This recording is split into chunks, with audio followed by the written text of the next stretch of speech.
Stop hoping for your business to grow and start mastering the formula for success that every entrepreneur needs to grow their business. Join us for 5+1 Mastery, where every week we go in depth on how to grow your business the right way. Learn more at 5+1mastery.com. And so what a lot of business owners do is they make all of their goals around their business, right? If the business will just do this, if it'll just do this, then I can do all these things. If you're not living life outside of work now, you will never do it because you'll get yourself into a habit so far down the rabbit hole that you're just accustomed to that lifestyle. I'm your host, Chaz Wilson. I bring you successful entrepreneurs, add valuable wisdom to your journey, and help you succeed. Welcome to Connect, Share, and Prosper.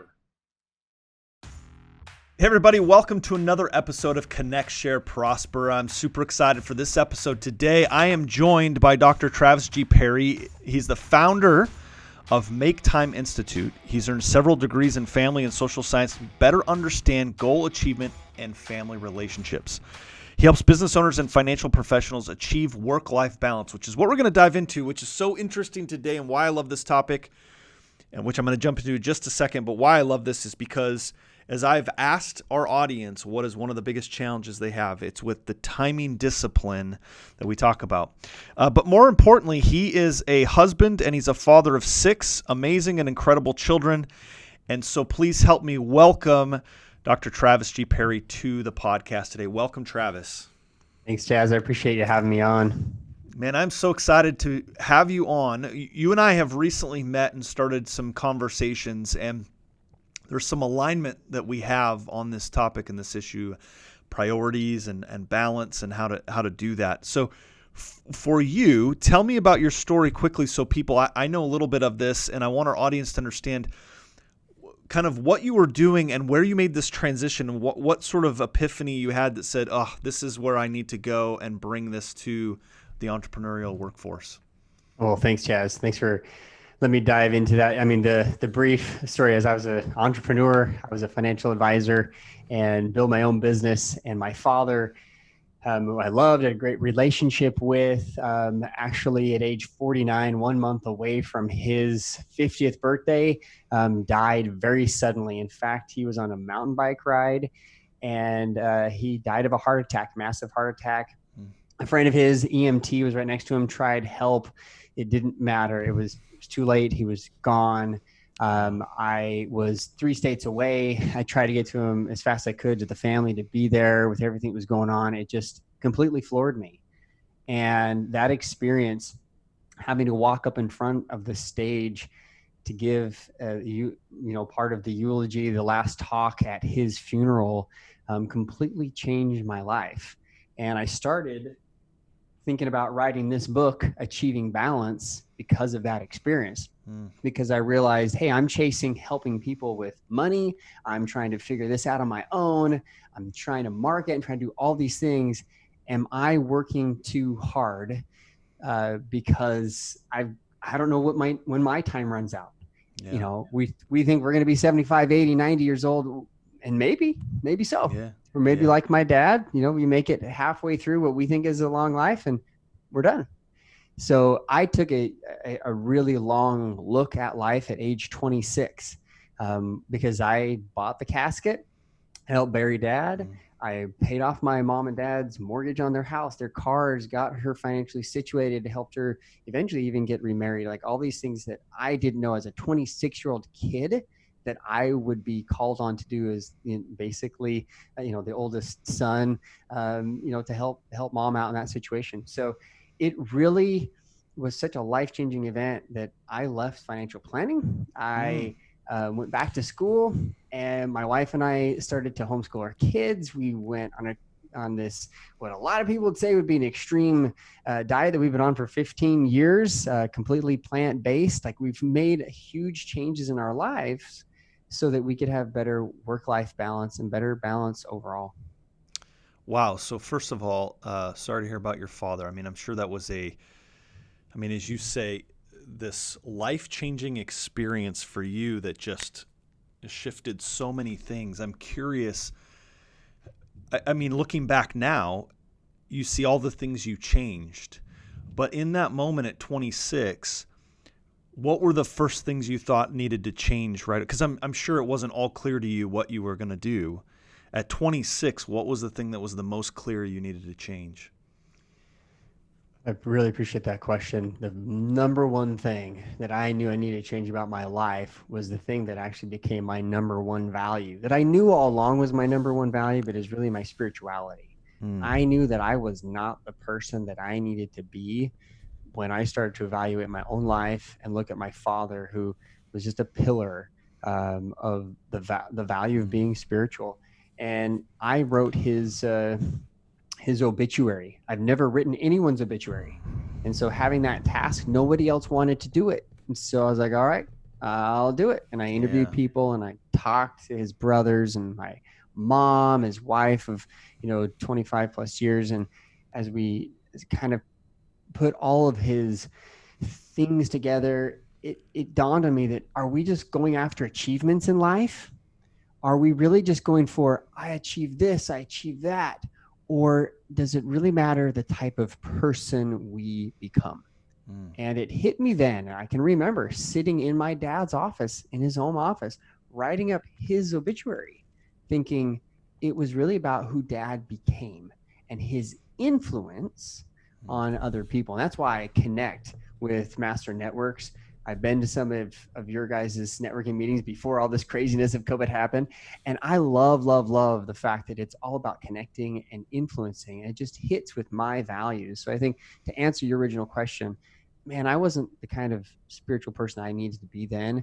And I made some big strides to make that a reality, and began my spiritual journey. So in this, I think sometimes that the discussion becomes is this balance thing achievable? Because I mean, look, the title is Achieving Balance, so I know you have an answer. I know you have an answer to that, so I'm asking. It's on the book, right? So it's sort of like the political thing: never ask the question you don't know the answer to. But so here's my thought, though: is I think for most people, and we'll dive into sort of some of the. I think there's probably some myths that have to do with this ideal. That it feels like it's this ideal that isn't achievable.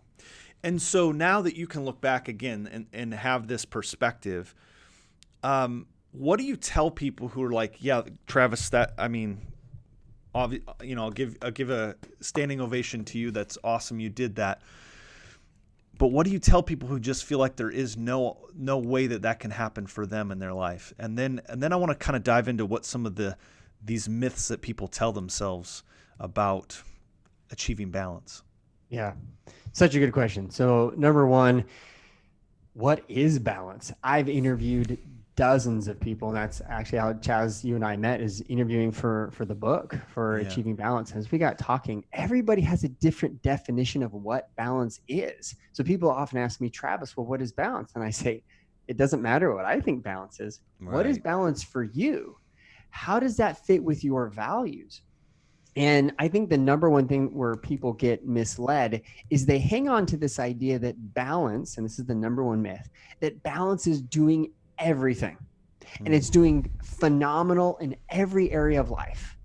And I think we can see, famous people, really successful people, and undoubtedly even people who are listening to this podcast, you're viewed this way. You're viewed as being successful at work. You're being successful in your church group. You're successful as a family person, like all of these things. But the reality is, if we focused hard on all, I call them 10 areas of life, if we were focused hard on every 10 area of all 10 areas of life, you're basically spinning plates everywhere. And the reality is, once in a while, those plates are going to drop. There's going to be a problem at work. There's going to be a chaos at home. There's going to be something that happens to your health that you did not expect. And you can't spin all the other plates. Right. In fact, you've got to basically just spin that one plate until you get it back up again. So this idea that we can do everything at once is just an illusion. It is a farce, and it's a myth. So what do I tell people? Let me just jump in for a second. Yeah.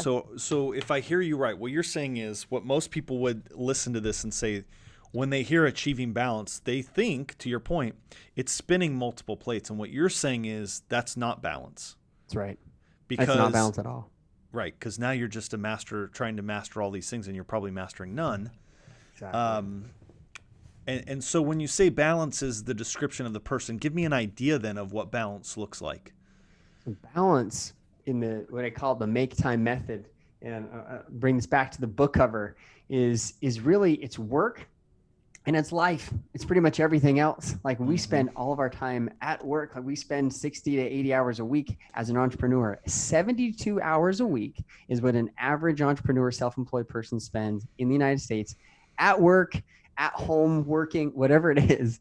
But the reality is they want to be spending about 42. And right. So they became an entrepreneur to have more free time, and now they're spending 72 hours a week, right? Exactly. Hey, right. I'm going to be free. Yeah. I don't have to answer to the man. And the reality is we're answering to all of our clients. My dad, who was a plumber, I said, Dad, I love this. So great. You make your own schedule, do all these own things. He's like, Travis, I have thousands of clients. I have thousands of bosses. Like it's not that easy. And I think we get into this trap. I got into this trap as a financial advisor, and they said, all you have to do is for 5 years, you just devote your nights and weekends, and in 5 years, you're going to have it made and you can basically retire. Oh yeah. I think it's one of the biggest pieces of BS I've ever heard. And that is you just work really hard, and all of a sudden you're going to be able to start taking a step back. Not so much. We put ourselves in habits, and we're going to eventually fill that habit. But what I found, the secret to balance is not so much trying to do everything in all 10 areas, but really closing in on that time you spend at work, being productive there, and then finding those areas that are really high of value in your personal life and focus on it. I just came off 2 weeks vacation with my family, and because I value that time, we put a lot of time and effort into taking time away, going to do those fun things. Not only does it energize you to do what's highest of value in your life, but it actually helps you to keep these other things in your life that are important working. It's a really weird concept, but when you're focusing, for me, it's my spiritual, it's my physical, it's my family. If I can do those three things, everything else really just finds a way of working itself out. I think that's the secret, is focusing on your highest priorities. So it's getting those highest priorities and then creating habits now that show you value those high priorities, and so you can achieve balance. It's not like a destination game, like, well, when this, then I do that, right? If I get to this destination, then I do this thing. So what I heard you say is there's kind of this myth of like people feeling like they have to do it all to be balanced. And then second, somehow that if I just become more productive, if I just become better here and better there and better there and better there, that somehow this balance thing happens, right? That's right. Any other myths that are out there that people have that sort of like stop them from this sort of progression of achieving balance? Yeah, I'm going to kind of go deeper on the productivity one, then I'll give one please. other myth. So the first myth is doing everything at the same time, which doesn't happen. In fact, we end up multitasking, and we multitask in our families. We don't spend enough time. So then what a lot of people do is they move to productivity. Well, if I could just be more productive. I had a guy who I was working with, and I would do a 2-day workshop. I'd come in, I teach him a productivity system. And by the end, his name was Jeff, and he was phenomenally successful as a mortgage broker. He had a phenomenal vision, sales process, and everything, really honed it in. But he was working 90-hour weeks. He had 5 kids at home. He was a faithful, family member, but the problem was in his mind, he just felt like he was there more than he was. And when we finally wrote it all down, he realized, wow, Travis, thank you for helping me be more productive. But when we got him down to 50 hours or so, he's like, I'm really tempted now, Travis, to just stay and work longer, because now I'm more productive and now I'm going to make more. So I actually went to school to try to figure out how could I figure this out? That's why I have a PhD in family relations and not in business systems, because business systems help us be more productive, but they don't help us to break away until we really understand what it is that connects us. So when we go home, when we have family that's connecting us, that's really the answer. But a lot of people's family systems don't mesh with their business systems. And that's why the two, I believe, can work hand in hand. And with the make time method process that I described, it's essentially working together with your family to make sure that you have boundaries. That's the key to myth number 2, is boundaries. when you have boundaries clearly defined and you have, basically rules in place. For example, I'm here at home. I work from home. I've been working from home for 12 plus years. Yeah. And my kids know I don't have a lock on this door. This is tiny, home office for now during the COVID time. But when I'm working from home, kids know, like, they don't come in, they don't knock on the door. I wear work shirts to work in my home so that when I come out, my 4-year-old doesn't think, okay, Dad, you can play with me now. Like, cause that's the worst. Like, Dad, can you play? No. Like, but she looks up and goes, Dad's at work. Okay. And they know doors closed. They don't come in. They don't knock. You got to have these boundaries, have time scheduled, and keep it so that your family trusts you. And when you build that trust and then you leave work and go on vacation, I didn't take my laptop. I wasn't on my phone. Like, you're with them. It just continues to build that trust. And actually over time, you have better relationship with your family and you have better quality work. Because when you come back to work, you have that separation, even if it's daily or weekly, or if you take vacations, quarterly, whatever, you come back more refreshed, better able to work, and more productive overall. So it's this crazy concept. Yeah. I think it's interesting too, during quarantine with COVID. I think that what you just said is, and what I wrote down, is probably what the biggest challenge was when people had to start working from home that had children and all that, is the boundary situation. It's like, hey, I don't have a home office, so I'm working temporarily, which has turned into maybe months now, at the kitchen table. And, kids are in the kitchen making food. It's like, I got to work. And what are the boundaries and how do we create that? And at the same time, I'm reminded of an experience years ago that really was eye-opening for me with a client I was coaching about this balance, that if I'm just more productive, and this ideal of trust, because many people who are entrepreneurs have some sort of relationship. Again, you may not have children, you may not have a significant other, you may have family, you may have parents, whatever the family dynamic is, there's probably someone who's relying on you at some level. And this gentleman, the short version is he was in that, well, if I just work 10 hours more a week, if I just work 20 more hours a week, I'll be able to hit those financial goals, and then we can go on vacation, and then we can do this. Even to the point where he would get a cot and sleep at his office to get up the next day. And where it kind of hit, the rubber met the road, was he sent me and forwarded me and told me about an email that his son had written him. The short version was, hey, Dad, I love you. I know you're doing the best you can for our family, but the bottom line is I just don't trust you. Wow. You tell me you're going to be at this event. You tell me you're going to, look, I understand you've got to do what you've got to do, but I can't rely on you anymore to be at the events you say you're going to be at, because he was always putting his clients first. And we had worked through this for 8-9 months, and I realized he's not going to, there's nothing I'm telling him that's going to change. And I just said, I can't work with you anymore. I can't be a party to this behavior. And if your son can't get your attention, I'm not sure if I'm going to be able to. Right. Right. Yeah. And so this myth, as you say, that productivity somehow gets you to the promised land, that then you're going to be more balanced with the people you care about, is just an absolute farce. Total farce.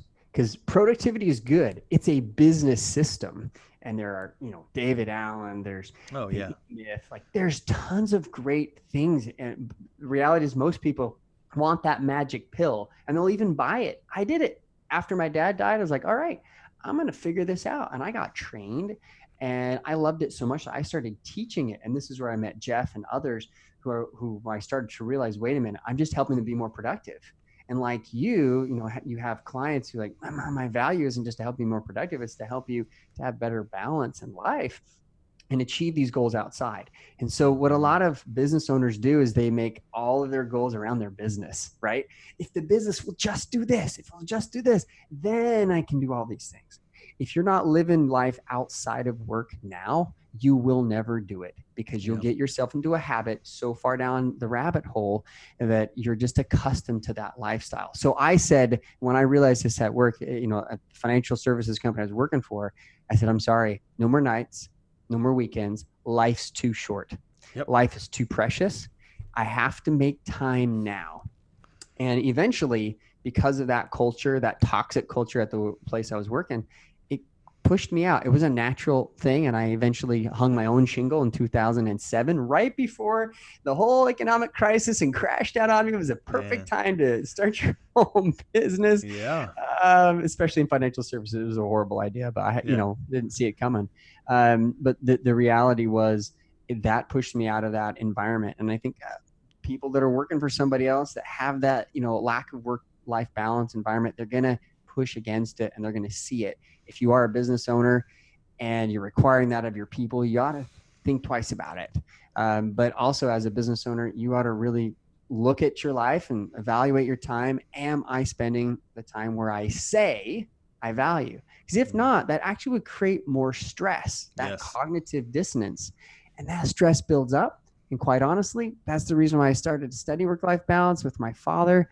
I think a lot of the stress came as he was a business owner, and some of the stress he was dealing with probably improperly may have led to the heart conditions, may have led to other things that shortened his life. I don't know for sure, but that's where my study brought me. And I think the last myth is that people do try to tackle this, but Chaz, they try to tackle these myths on their own.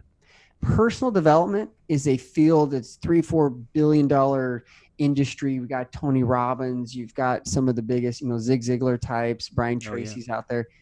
We listen to them. They're great. And even probably some of what you do and I do might be considered personal development, helping people further their, their life, their career goals, etc. The reality is, though, as I've looked more into family systems, we don't develop on our own. We never have. We never will. No man is an island. And natural child development, you need someone to help you grow. You need someone to feed you, change your diaper, like at the very beginnings. So then what makes us think that by the time we're adults that we're going to do this all on our own? So true. We don't. So we hire coaches, and that's good. That's a relationship.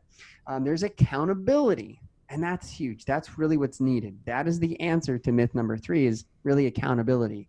But who provides that accountability? We can have coaches teach us. And I think that's important.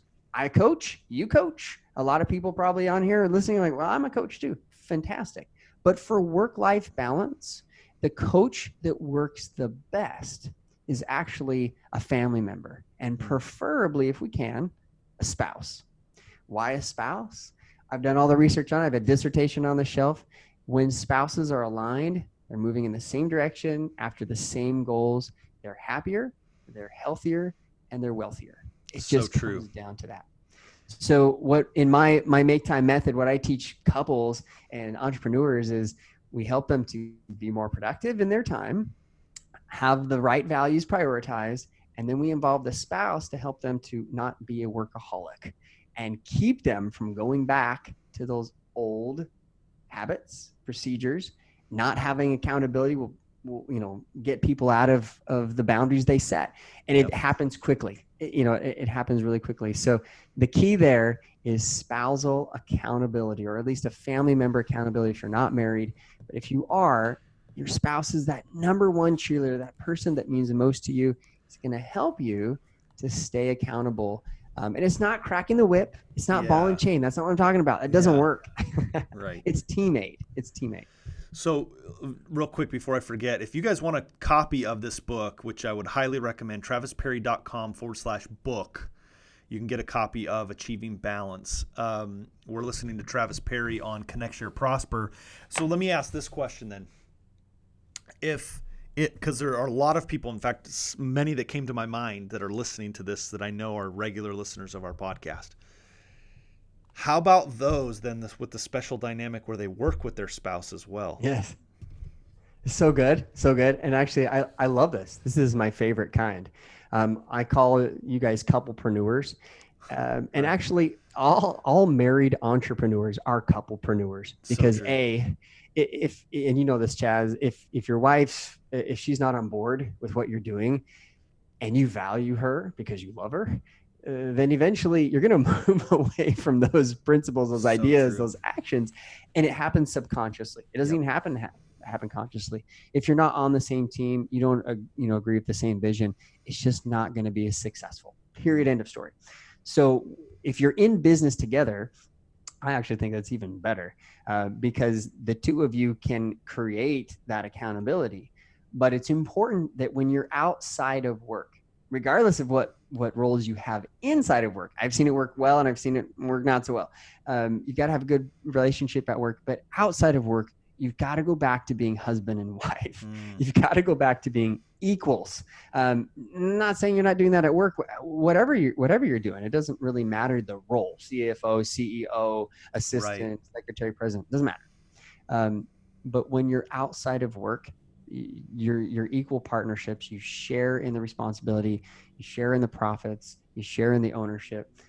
So all the legality aside, everything else, if you're not equal partners and you're not headed in the same direction, it doesn't matter what you do at work.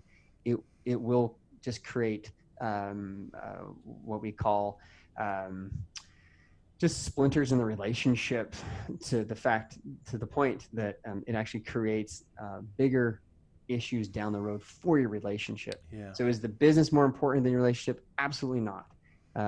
And those that are working together have good boundaries inside work and outside of work. Yeah. Yeah. It's like, is the business feeding your life, or is it starving you because you're giving everything to your business? So it's interesting. So blessed to hear this topic from you today and the wisdom you've shared, because I think it's a challenge that a lot of entrepreneurs, especially right now, are up against. Because, and I know at times I've felt this during COVID, where the speed in which the marketplace is changing is so fast. And listen, I know there's times and seasons to the way that we do things in our life personally and professionally. But there was a time when we started going to quarantine where it was like all hands on deck, all business, probably 70-hour a week, just because of those things that were going on and how we had to adapt and change. And I would imagine for people who I'm fortunate to have a very supportive spouse who knew that was going on. But the key, and this is where I'd like you, maybe we kind of wrap on this piece of it. The key was the communication, because there's so much communication about what we're doing, where our goals are, how we're doing that when COVID sort of hit us smack in the face, it was not a difficult conversation to say, okay, we're going to put a quick timeout on a lot of plans we had going because I've got to keep this thing here. I imagine for a lot of people that was tough if they hadn't been having that. So how does communication sort of encompass all of this in achieving balance? And I'm going to address that at the couple level. I think that couple communication is the number one thing that most people think, that's it. If we can just master communication. Communication, as you and I know, Chaz, it's exchange of information. And without talking about it, it really is its own system. It's a cycle. It's you listen, I listen. You listen, I listen. I try to understand your frame. You try to understand what I'm saying back, and we have an exchange. Yes, a lot of couples have a hard time with the communication cycle, and there's some breakdowns. But you know what was great about communication? It is a skill, which means you can learn it and you can improve it. So if you're not doing well at it, that's okay. Join the ranks. Right. Join the ranks. And just because I have a PhD in family relations doesn't mean I am 100% all the time best communicator world round. Absolutely not. My wife will attest. We get into scuffles. We have to figure it out. But I think one of the biggest things that helps couples, I'm going to give you the short term and then kind of what you do long term. Short term is researchers have found that when couples argue, when they're dealing with financial issues, with sexual intimacy, with parenting, in-laws, the big issues, right? If they will find common ground and turn toward each other, they're going to be okay. The ones that find differences and turn away and run away and create a chasm of, differences and spend more time upset about these things. Yes. They actually are the ones who don't make it. Okay. And yes, that's a big problem. Divorce and bankruptcy, they're closely aligned, and people often blame, it was our communication. We didn't communicate well. Okay, I get it. So short term, that's kind of the key. And there's a lot more to it, but listening to people, looking for what you have in common and forgiving, those things are huge, huge, huge, huge. Long term, what I found in my research is that It's actually your goals. When you're having problems communicating, deep down, it's most likely your goals and values that aren't aligned. And so you're miscommunicating, misfiring about that. So good. Oftentimes, it's just kind of the sign, kind of the tip of the iceberg. But a lot of times couples have never even sat down and said, here's where our goals are. Here's how we align. Here's how we work together. Or that they've changed over time. They've changed. That's right. Because we change over time. We're not just these stagnant individuals that don't change. So I think that is the long term. And that's what I help people do in the Make Time method, is be able to come up with those shared values, shared goals, so that they can have better relationships at home and be more productive at work. I work 35 hours or less a week. I volunteer in my church. I'm in the community. I'm with my family. I have a 6-figure business. I love it. And the reason is I figured out this system that is be more productive at work, have boundaries, have your spouse keep you accountable, and it just works.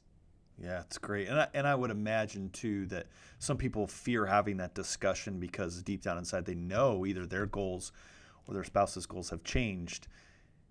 And that then goes, I'm going to run from that discussion, where you're saying turn towards each other to have that discussion, because that's what will help this balance, is having that discussion.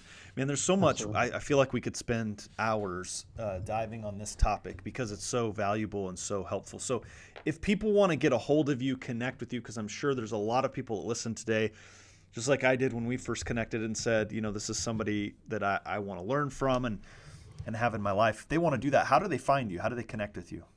TravisParry.com, and that's with an A, TravisParry.com, and go to /book and get the book. I've actually had it on pre-order. It hit #1 on Amazon for a week. Good for you. It's fantastic. We're going to have that on pre-order until September, when you'll have the live version. So you can go to TravisParry.com, connect with me, go on LinkedIn. I'm there as well. But there's a whole bunch of bonuses on that page, on that book page. I actually have a masterclass that explains these myths in more detail and the 5 principles that help them. So I call it the 5 steps to achieving work-life balance. I have a video that explains how to get past the email chaos in your inbox. Most of us, the #1 thing that I found with business owners, email. Text is #2. Yep. But email is #1. So I've got a 10-minute training to teach you how to quickly get through the chaos. And then #3, and I practice what I preach, is how to spend more time outside of work. Some tips on how to get out on vacation, daily vacations, these little things you do to get away, but also long-term vacations, how to delegate better and set up your processes at work so that when you come back, you're actually more productive. When I came back from work, I had my entire week booked. I had clients who, while I was away, were booking appointments to meet with me because I have systems in place to do that. And I've delegated, either automated or delegated other tasks that work. So that's all for people who, even if they don't ever read the book, the bonuses are worth hundreds of dollars just for them to go and check out. So good. Travis, my friend, thank you for being part of this episode of Connect, Share, Prosper. Guys, as you know, every Monday, noon Central, I bring you successful entrepreneurs who share their wisdom, their successes, the challenges, because I think we learn so much from those challenges. It's important to me to have this topic in front of you at this time because it's easy right now in some ways to get completely out of balance, to look up one day and not even realize how far off the path we are to our goals and to the communication of coming together to align those goals. And this is an important topic. It's an important and will be continually. It's a timeless and timely conversation. So again, every Monday, noon Central, join us on the Master Networks Facebook page where you can hear from successful people like Travis who will share these important topics with us. And until next time, guys, be well. We'll see you on the next episode of Connect, Share, Prosper. Thanks, Chaz.